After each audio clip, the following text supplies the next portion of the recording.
scriptures say. And a certain woman which had an issue of blood 12 years, and had suffered many things of many physicians, and had spent all that she had, and it was nothing better, but rather it grew worse. And something with a doctor will make you worse. When she had heard of Jesus, came in the press behind and touched his garment. For she said, if I may touch but his clothes, I shall be whole. And straightway the fountain of her blood was dried up, and she felt in her body that she was healed of that plague. And Jesus, immediately knowing in himself that virtue had gone out of him, turned about in the press and said, who touched my clothes? Somebody say, you have a move to make.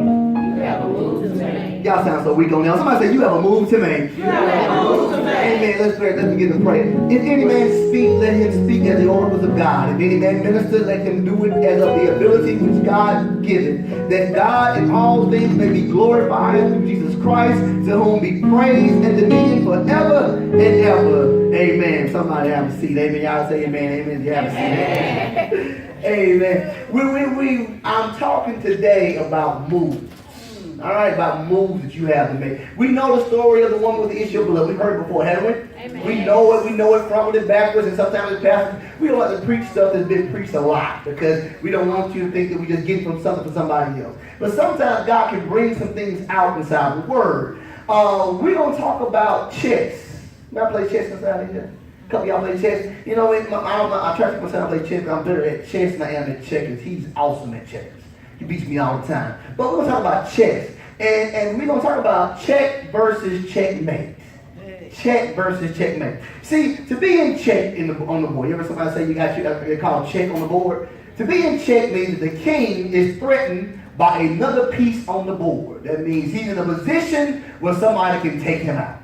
All right? He's in check. The king is in a position of danger, so it must be moved to another place of safety on the board. When you get to make a bad move, they say you're in check, you must move your king. Now, checkmate, somebody say checkmate. Checkmate. Yeah, I said it before. Checkmate means that the king has no more moves to make to get out of check.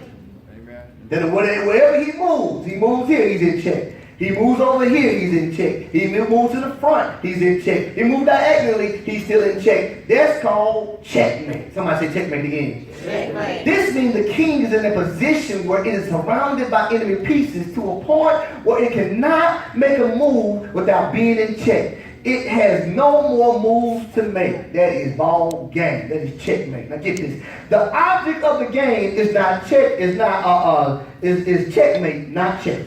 The object of the game is not to put you in check, but to put you in checkmate where you can make no more moves. Let me tell you something. The enemy is not just out to bother you. We think that the devil is on my trail. He's trying to get me. He is not out to bother you. You are not so important that he just wants to bother you. I'm going somewhere. He wants to make you useless and take away your mobility. I'm going somewhere. You can be on the board without mobility or effectiveness. That means you in the game, but you ain't doing nothing. You're there, you're here, but you're not doing anything. You have no mobility, you have no effectiveness, because everywhere you move, you're still in check. But the enemy will diminish your capacity to be engaged in the game. He don't mind you coming to church. He don't mind you saying I'm saved. He don't mind you saying that God has been good to me. What he does not want you to do is make any moves. That's right. He don't mind you saying I love Jesus. Jesus is all in my heart. I love him so good and all these things. He don't mind you saying those things because you're on the board but you have no movement. He don't want you to make any moves. Somebody doesn't want you to make any moves.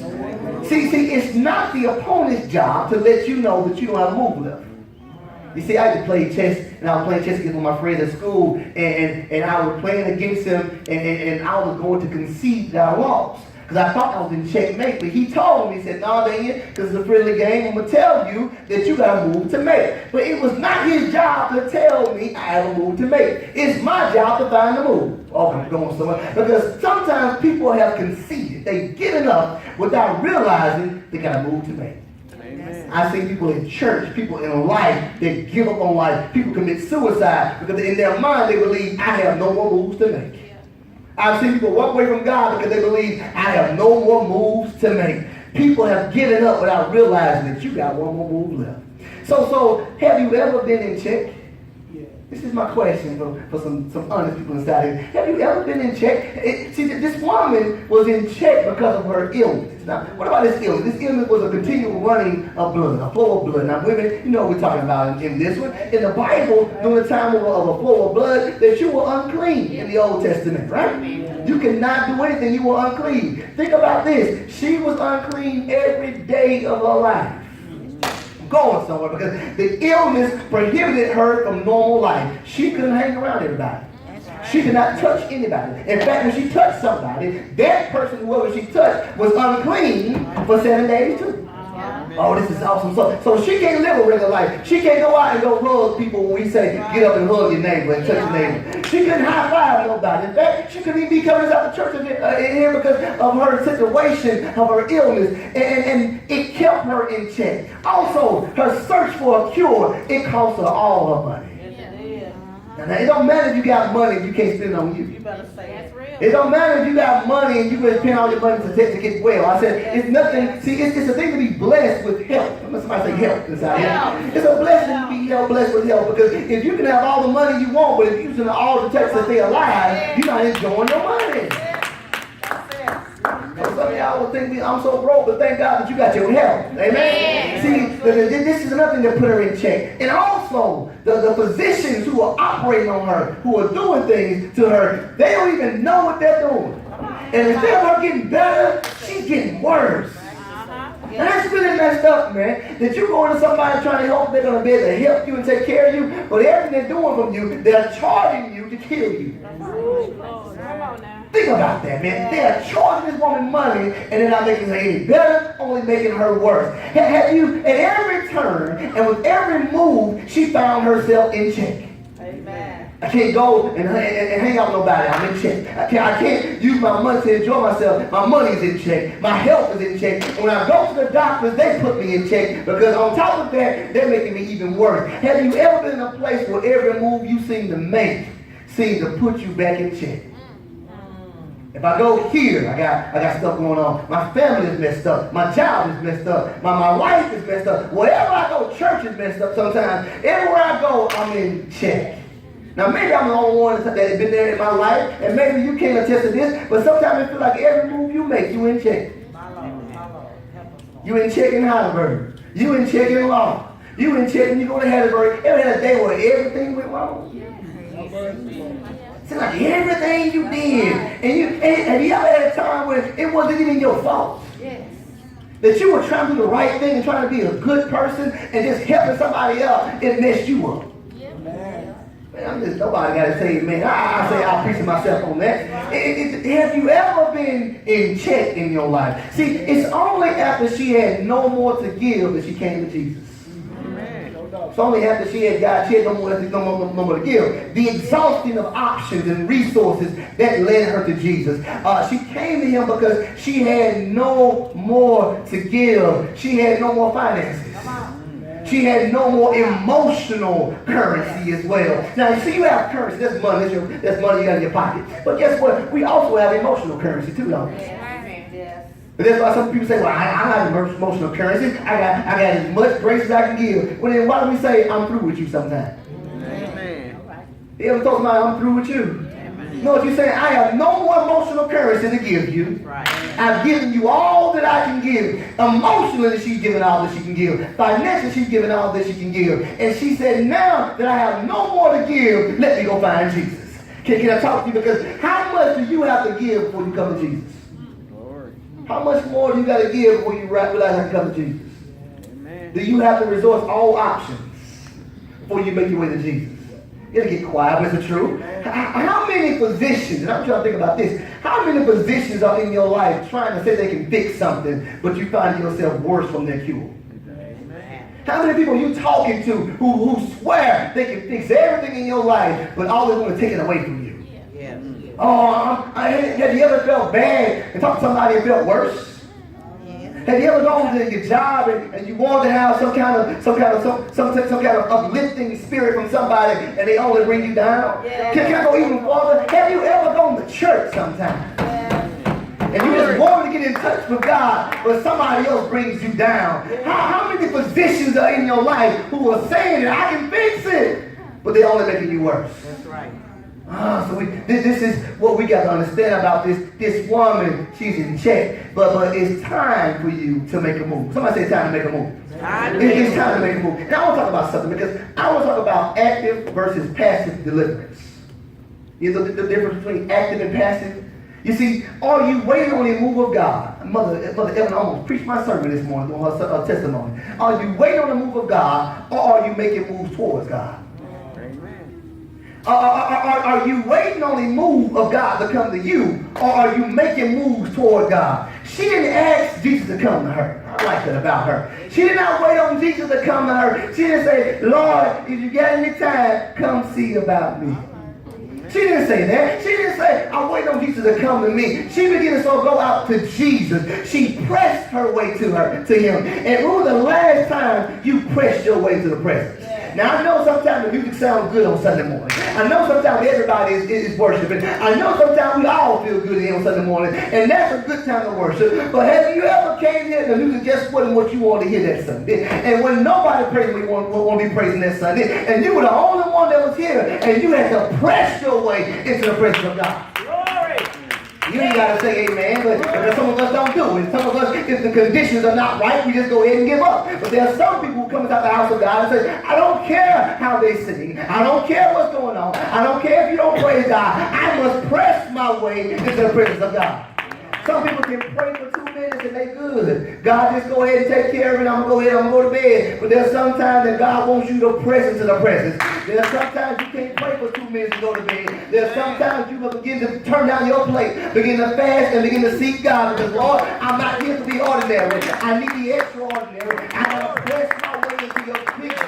Now, people, some of you inside, they say, Pastor, it should not be that hard. God is so easy to come to. It shouldn't be that hard. But the Bible says, all the way from the prophets unto John, the word of God was preached. He said, but now those who get it must press their way inside of it. God, but forgive me that God wants you to press sometimes. We got a passive way of doing things. We come to church and hope somebody calls us out and prays for us. We hope somebody sees I'm going through and they pray for us. But that's a passive way of looking at God. You must be active about it. I don't care if Pastor don't call my name. I'm coming to the pulpit. I don't care if nobody ever sees it. I'm going to get a word of God. I don't care if nobody sees what I'm going through. I'm going to press my way. But a passive way. People will leave the house of God sometimes and say, nobody cared about me. Nobody saw me. Nobody knew what was going on in my life. Let me tell you something, baby. People got stuff going on in their life too. Amen. Oh, I just want to wake you up on that one. They go through some stuff sometimes too. They came for the same reason you came. Don't be passive. Don't just sit back and wait for something to happen. Make some moves toward it. Oh, here it is.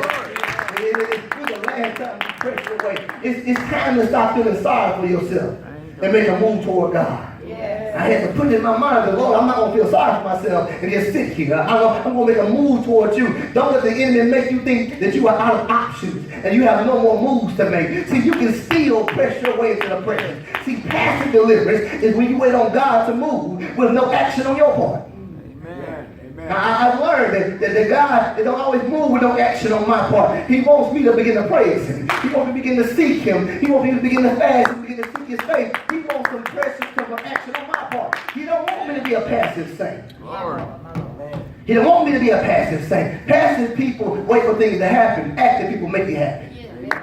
We got to make some moves. Active deliverance is when you make a move and you press into the presence. And it's time, and God began to put this on my heart. I don't know if y'all believe that. It's time to introduce your situation to your God. Amen. It is time to introduce your situation to your God. The woman not only pressed her way to Jesus, but she also touched Him. She didn't just come to Jesus and wait for Him to say something. She said, no, if you don't see me, I see you. And if you ain't noticed me, I noticed you. And I'm gonna pull on something inside of you. But by touching Him, she introduced her illness to His power. Yeah. Now we've heard the story. Why it's a big deal? Because she was an unclean woman. The Bible said because of the issue of blood, she was unclean. And because she touched Jesus, she is now putting her uncleanness upon Jesus. But let me tell you something. When you touch the Master, he cannot be marked by what's going on inside your life. See, that's what's wrong with us sometimes. We think because I'm so messed up, I can't pray to Jesus. You got to pray to Jesus because you are messed up. And even when you think that you got everything together, you think you pray to Jesus. because you ain't perfect yet, baby. You ain't made it there yet, baby. You can be still praying to God. God will not be messed up by what you're going through. Amen. Can I explain something? It's time for you to introduce your situation to his power. I know that he knows all things, but guess what? He's still God. And he's still a king. Now, what about a king? A king does not go to the people. The people come to him. Okay, right. Yes. Am I right? Amen. See, you don't tell the king to come here. Come on. You seek an audience with the king. You don't tell the king, come see me. You don't seek, oh, y'all, but we say it all the time, don't we? Take me to the king. Take me to the king, because, see, the king could come to me, but he's still God, he's still king. And let me tell you something. The reason why God is not moving in our life where we want him to move is because we're not honoring him as king anymore. Amen. Right. Glory. He's been on me about that. The fear of the Lord. The fear of the Lord. And I begin to start respecting him. Because there's some things in my life. Now, I'm going to tell you, there's some things just recently that were going on. And the devil tried to bring up old stuff inside your life. I don't care how long you've been saved. He's going to bring up old stuff. Now, I speak to myself on that. It's true. My father was saying that he'd been saved. Now, get this. He'd been saved for almost 40 years now. Close to 40 years. And he said he stopped smoking 36 years ago. I think 36 or 37, 38 years ago. He said even 38 years, he can smell a cigarette and his body still wants it. Amen. Pastor ain't say, no, he ain't smoked in 38 That's years. real. But the devil was still bringing things to That's you. real. Yeah. And we get so high and mighty inside the house of God. And we think that we don't win. No, I'm not going through anything, saints of God. I am blessed and highly favored. I'm too anointed for that. I can't go through this. But guess what? Had there been no temptation, there is no battle. Yeah. And if there is no battle, there is no victory. That's why I don't like when pastors get up in the pulpit and preach on people who will say, oh man, preach on people who are homosexual. And they say, oh, y'all so homosexual, y'all so bad. And they bash them, and they say they're so bad. But guess what? If you never desired a man, you can't pat yourself on the back for not being with a man. Amen. That's the truth. That's real, Pastor. Because if you are patting yourself on the back, you must be fighting something then. Did I come too close? Did I make you think on that when you leave? I make you think a little bit. If you preaching so hard on them, it must be you're fighting something. Right. Because you can't pat yourself on the back for something you ain't even battling. But the same ones won't speak on nobody saying, well, I used to be a homemonger. I used to be out there in the world. I used to be chasing all those skirts, but now God has made me pure. He done something inside my life. But they don't want to say that even though God has brought me out, there's still sometimes I see some things that look good to my eyes. But I learned to turn myself back to God. Oh, y'all don't hear this. I learned to draw nigh to God. He's going to draw nigh to me. I resist the devil. He's going to flee from me. And the problem with the saints of God, we ain't taking nothing back to God no more. We get temptations in our lives. We just think I'm too safe to tell God that tempted me. I'm too safe to tell God I'm going through this. Can I come to some of y'all houses? I'm too safe to tell God I want to cuss her out. And I ain't cussed in years, God. Y'all don't want to be real here in the house of God today. You say, Lord, it almost came out of my body. It almost came out of my mouth. And Lord, I don't know what's going on because I've been saved and sanctified. I've been waiting a long time. But Lord, begin to work on me because if it came in, it's going to come out one day. But I serve a God that will wash it. But God is saying, you must bring it to him. That's right. But what we do, we hide it. We hide it, Lord. You come do something in my life. Now God said, bring it on the altar. Amen. We sung this morning. He said, if you provide the fire, I'll bring a sacrifice. What am I sacrificing? I'm sacrificing what I want. I'm sacrificing what I want to do. I'm sacrificing my desires. I'm sacrificing what the flesh wants to do. And I put it on the altar. And Lord, if you bring the fire, I'll put some on the altar.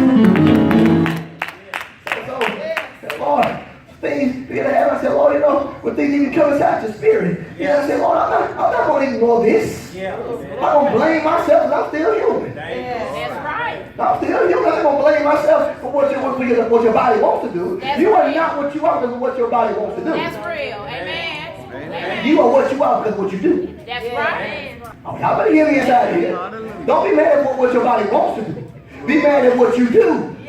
Because when your body begins to raise up the temptation, the Yes. Bible says when the enemy comes in like a flood, God will raise up a standard against him. And sometimes in the midst of your temptation, in the midst of what's going on, you better stop for a minute and pray. Yeah. Why am I calling here today?